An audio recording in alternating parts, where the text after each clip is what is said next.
पुणे आणि पिंपरी चिंचवड मध्ये अनेक ठिकाणी जे पुराचं पाणी लोकांच्या घरामध्ये शिरल्यामुळे लोकांचं झालेलं नुकसान आणि या संपूर्ण पूर परिस्थितीची पाहणी केल्यानंतर काही गोष्टी ज्या आहेत त्या लक्षात आल्या. नदीचं जे पात्र आहे, नदी पात्रामध्ये काही ठिकाणी डेब्रिज आहे, CND वेस्ट आहे, राडा रोडा आहे, तो टाकल्यामुळे काही ठिकाणी भराव केल्यामुळे हे नदी पात्र कमी झालंय आणि त्यामुळे त्याची कॅपॅसिटी, कॅरिंग कॅपॅसिटी कमी झाली आणि त्यामुळे देखील पाणी फुगवटा पाण्याचा आला आणि लोकांच्या घरांमध्ये पाणी गेलं. आणि म्हणून सगळ्यात पहिलं काम मी सर्व अधिकाऱ्यांना सांगितलं, इरिगेशन असतील, कलेक्टर आहेत, महापालिका आहे, PMRD आहे, या सर्व अधिकाऱ्यांना एक टीम बनवून काम करण्याच्या सूचना दिलेल्या आहेत की हे जे आहे त्याची कॅरिंग कॅपॅसिटी वाढवणं, खोली वाढवणं, रुंदी वाढवणं, जेणेकरून पाण्याची वहन क्षमता जी आहे वाढेल आणि त्याचबरोबर जी या इमारती, मला वाटतं एकता नगरमध्ये ज्या इमारती झाल्या, PMC कॉलनीमध्ये इमारती झाल्या, आता एकता नगरमधल्या इमारती ह्या ग्रामपंचायतीच्या परवानगीच्या आहेत. त्याच्यानंतर ही ब्ल्यू लाईन आली आणि त्यासाठी देखील त्यांचं योग्य पुनर्वसन झालं पाहिजे. ज्या इतर ठिकाणी देखील अनेक वसाहती आहेत, जे स्लम्स आहेत, ज्या झोपडपट्ट्या आहेत, यामध्ये देखील पाणी शिरून लोकांचं नुकसान झालंय. यामध्ये एक विशेष असं एक DCR तयार करावा लागेल आणि त्या DCRच्या माध्यमातून एक या सर्व ब्ल्यू लाईनमध्ये राहणारे जे रहिवासी आहेत, ते इमारतीमध्ये राहत आहेत का झोपडपट्टीत राहत आहेत, चाळीमध्ये राहत आहेत, यांना एक स्पेशल असं स्टेटस देण्याची आवश्यकता आहे आणि त्यासाठी योग्य त्यांचं पुनर्वसन होईल, त्यांचा पुनर्विकास होईल आणि त्यामध्ये युनिफाईड DCPR मध्ये काही रूल्समध्ये काही बदल देखील करावे लागतील. परंतु शेवटी हे सरकार सर्वसामान्य लोकांचं आहे. यांच्या डोक्यावरची टांगती तलवार कायमस्वरूपी हटवण्यासाठी सरकार निर्णय घेईल आणि त्या बाबतीमध्ये आता बैठकही झाली. मी अर्बन डेव्हलपमेंटच्या अधिकाऱ्यांची देखील, नगर विकास विभागाच्या अधिकाऱ्यांची देखील चर्चा केली. यामध्ये या सर्व लोकांचा कायमस्वरूपी प्रश्न निकालात काढण्यासाठी या सर्व योजना कराव्या लागतील. त्याचबरोबर इरिगेशन आणि महापालिका आणि जिल्हा प्रशासन यांच्या वतीने एक ब्ल्यू लाईन, रेड लाईनचा एक फेअर सर्वे देखील करण्याच्या मी सूचना दिलेल्या आहेत. एकदा लाईन फिक्स झाली की त्यानंतर मग काही प्रकल्प जे SRA मध्ये जातील, काही प्रकल्प जे आहे त्याला विशेष दर्जा देऊन क्लस्टरमध्ये घेतल्या जातील आणि त्याचा पुनर्विकास क्लस्टरच्या माध्यमातून, SRAच्या माध्यमातून केला जाईल. अशा प्रकारचा निर्णय आपण घेतलेला आहे आणि त्यामुळे या सर्व ब्ल्यू लाईनमध्ये राहणारे सर्व लोक या नदीपात्राच्या आजूबाजूला जे गेल्या अनेक वर्षापासून राहत आहेत, हे नदीपात्र रुंद करणे आणि ते सुरक्षित करणे, जेणेकरून या ठिकाणी लोकांचं दरवर्षी होणारं नुकसान होणार नाही आणि मग त्याला त्या इमारतींना खाली स्टील देणं आणि या सर्व डिटेलमध्ये मी आता सर्व गोष्टी सांगू इच्छित नाही. परंतु मी एवढंच सांगतो की याचं फेअर सर्वेक्षण करणे आणि याला एक नवीन DCR तयार करणं, याला एक स्पेशल स्टेटस देणं, या बाबतीमध्ये सरकार धोरणात्मक निर्णय घेईल आणि पूर्णपणे पुणे आणि पिंपरी चिंचवड भागातील पूर परिस्थितीमध्ये होणारं जे लोकांचं नुकसान आहे ते नुकसान बिलकुल थांबेल. कायमस्वरूपी त्यांचा एक पुनर्विकासाचा प्रश्न मार्गी लागेल. नाही, यामध्ये मी मुद्दाम खडकवासला या डॅमवर देखील गेलो. आता खडकवासला या डॅममध्ये देखील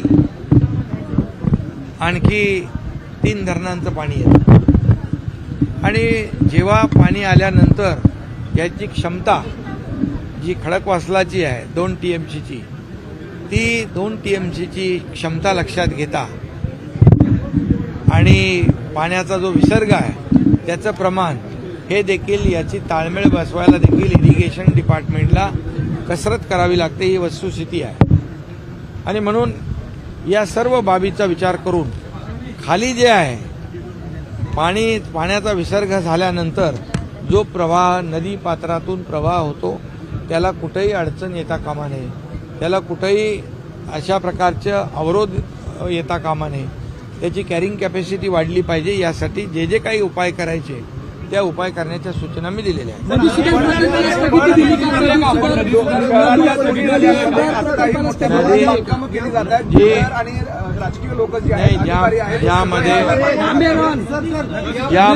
ज्यामध्ये भराव टाकण्याचं काम सुरू आहे, किंबहुना ज्यामध्ये जे आपण म्हणतो CND वेस्ट असेल, राडारोडा असेल, डेब्रिज असेल, हे सर्व काढण्याच्या सूचना दिलेल्या आहेत. आणि जे कोणी लोक हे काम करतायत त्यांच्यावर दंडात्मक कारवाई करण्याची FIR दाखल करण्याच्या मी सूचना दिलेल्या आहेत. आणि नदी सुधार प्रकल्पाच्या बाबतीत देखील मी चर्चा केली. नदी सुधार प्रकल्पामुळे पाण्याला कुठे अडथळा येता कामा नये, नदी पात्राचा जो ओघ आहे त्याला कुठे अडथळा येता कामा नये याची काळजी घेण्याच्या सूचना मी दिलेल्या आहेत. त्याचा पुन्हा एकदा मी आढावा घेईन आणि कुठल्याही परिस्थितीमध्ये कुठलाही प्रकल्प आपण करताना यामध्ये लोकांचं हित लक्षात घेऊन आम्ही पुढे जाण्याच्या सूचना दिलेल्या आहेत. त्यामुळे मला वाटतं हा प्रश्न जो आहे हा दरवर्षीचा लोकांचं नुकसान होण्याचं, जीवित वित्त हानी होण्याचा हा बंद होईल. सगळ्यांना यामधून मोठा दिलासा मिळेल.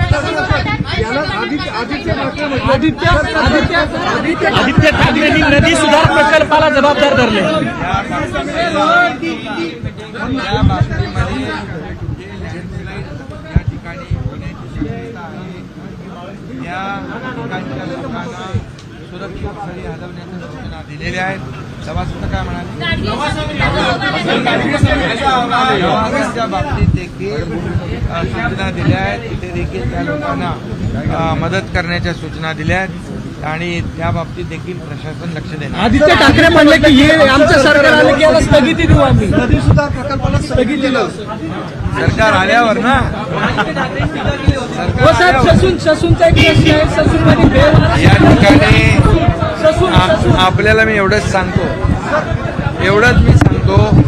हे सरकार जे महायुतीचं सरकार जे आहे हे महायुतीचं सरकार 24/7 काम करत आहे. आणि यामध्ये जे विकास प्रकल्प सुरू आहे हे विकास प्रकल्प जे महाविकास आघाडीने बंद केलेले हे विकास प्रकल्प महायुती सरकारने सुरू केलेले आहे. एकीकडे विकास आहे, दुसरीकडे लाडक्या बहिणीसारखे जे योजना आहेत त्या म्हणजे कल्याणकारी योजना, विकास आणि कल्याण याची सांगड घालण्याचं काम महायुती सरकार करतंय. आता मी सांगतो तुम्हाला, जे लाडक्या बहिणींच्या योजनेमध्ये खोडा घालणारे कपटी सावत्र भाऊ ते कोर्टात गेले होते. कोर्टाने देखील त्यांची याचिका फेटाळली आहे. आणि आता आपल्याला मी सांगतो, आता माझ्याकडे आकडा आहे 1,09,542 अशा महिला आमच्या लाडक्या बहिणींचे अर्ज वैध झालेत, ग्राह्य धरलेले आहेत. 1.5 कोटीपैकी आणखी 1,05,00,000 झालेत. आणखी संख्या वाढेल. आता रक्षाबंधनच्या अगोदर 1,05,00,000 लाडक्या बहिणींच्या खात्यात पैसे जातील आणि पुढचे जे काही अर्ज येतील हेही तपासून ते आणखी 2.5 कोटीपर्यंत या लाडक्या बहिणींना पैसे मिळतील. ही पोटदुखी आहे आणि पोटदुखी कोर्टाने देखील त्यांच्या विरोधामध्ये निर्णय दिलेला आहे. आता हे आरोप करतात घरात बसून, आम्ही काम करतो पूर परिस्थितीत जाऊन. त्यामुळे जनता शून्य आहे, हुशार आहे. काम करणाऱ्या लोकांना सरकार जनता साथ देते, घरी बसणाऱ्यांना कायमचं घरी बसवतं. ससूनचा प्रश्न आहे सर. ससून अहमद बोला गया है, अमित शाह को अहमद से अब्दाली बोला गया है, उधर बात से क्या कहेंगे? ये इससे साफ दिखाई देता है ये महाराष्ट्र की संस्कृति नहीं है, ये महाराष्ट्र का कल्चर नहीं है, ये महाराष्ट्र की परंपरा नहीं है. ये जो इतने निचले स्तर पर देवेंद्र जी के ऊपर टीका करना, इसका मतलब उनका मानसिक संतुलन बिगड़ गया है और उनके पैरों तले जमीन खिसक गई है. उनको उनकी हार नजर आ गई है, क्योंकि जैसे लाडली बहना उन्होंने कहा लाडला भाई भी लाओ, तो हम लाडला भाई को भी लाया और हमारे किसान को भी लाया, और इसलिए अभी वो बेचैन हो गए. ये बहुत विचार जो है उनके ये निचले स्तर पे गए हैं. लेकिन महाराष्ट्र की जनता जो है ये विकास को ध्यान देती है. ऐसे निचले स्तर पर आरोप लगाने से ये जनता पसंद नहीं करती है. ये जनता, ये लोग ही उनको जवाब देंगे और निश्चित रूप से आने वाले ये विधानसभा के चुनाव में, जैसे लोकसभा में उन्होंने लोगों को फंसाया है, फेक नैरेटिव फैलाया है, संविधान बदलेंगे, आरक्षण जाएगा, तुम्हें ये होगा वो होगा, उसी इसमें अभी वो है, क्या हम कहते उसमें, उसी धुन में है कि विधानसभा में भी ऐसा हम फंसाएंगे. लेकिन एक ही बार फंसता है आदमी, दोबारा फंसता है क्या? दो बार नहीं फंसेगा. और इसलिए लोग समझदार हैं, लोग काम को तवज्जो देते हैं, लोग काम को प्राथमिकता देते हैं. और निश्चित रूप से ये आने वाले विधानसभा चुनाव में लोग उनको जो ऐसे गलत आरोप लगाते हैं, देवेंद्र जी के पीछे तो हम सब लोग हैं, महाराष्ट्र है, उसके लिए उनको चैलेंज करने के लिए रास्ते पे उतरना पड़ता है. घर से चैलेंज होता है क्या? साहब मराठी दिल्ली से गली, गली से दिल्ली नहीं देखी जा सकती है. और इसलिए मराठीतच सर. अमित शहा पुण्यात येऊन गेले.